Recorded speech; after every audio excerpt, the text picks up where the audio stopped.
Today is my favorite day. It's Cyber Monday, the biggest shopping day of the entire year. I get up extra early to buy a bunch of cheap online crap that I really don't need. When I hit that buy button, I get a rush of dopamine that gives me instant gratification and immediately makes me feel happier for about 10 minutes. Billboards, newspapers, magazines, the TV, they're selling one big idea.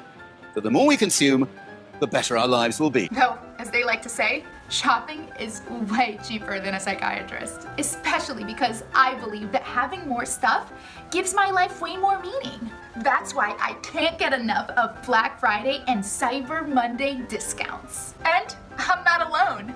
A record number of Americans are anxiously waiting to nab the best deals. Just this year, Cyber Monday sales are expected to hit a record $6.6 billion, which is more than the GDP of a small nation and is over 1/5 of what it would take to feed the entire world for a year.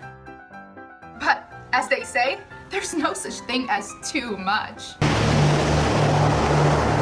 Our love of shopping, quite literally, threatens the end of the world as we know it today. As our population grows and we go on consuming more and more, the ecosystems on which we depend are now close to collapse. Just because my iPhone 7 works perfectly fine doesn't mean I don't need the iPhone X. I mean, have you seen the bionic processor inside? Environmentalists say this is the most toxic place on Earth. All types of electronic equipment, including computers, TVs, and freezers, are dismantled by young men and children. All of it comes from Europe and North America, fueled by Western consumers swapping their old electronics for new technology. This once natural wetland is now a toxic dumping site, slowly killing these children. E-waste is just a detail that I would rather not think about, which is easy since I never have to see it anyway. It reminds me of one of the privileges of living in America, of being able to buy whatever I want, regardless of whether I need it or not, at prices the world would literally kill for. Like this dress that I bought for just $9.99. Some 400 dead, hundreds still believed to be missing.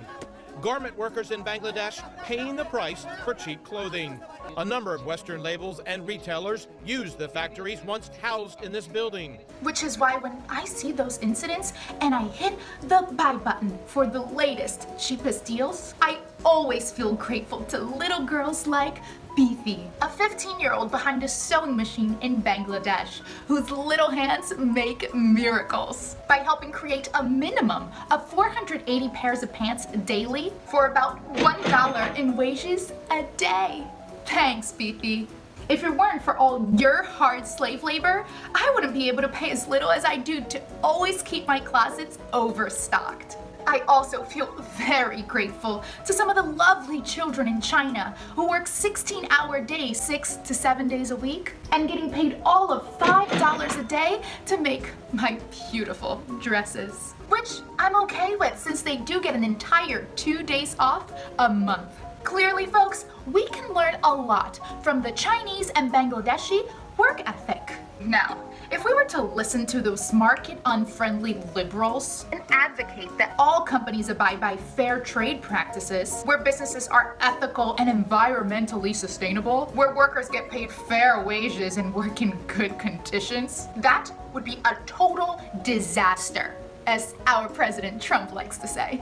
And of course, I wouldn't get nearly as much bang for my buck. And who wants that, right? Our desire for these type of inexpensive clothing, our choices of buying them, is part of why it's being produced there. Anyway, too much talking. It's time to start shopping. Ooh, 99 cents. Thanks, Beefy. Are you listening? Damn.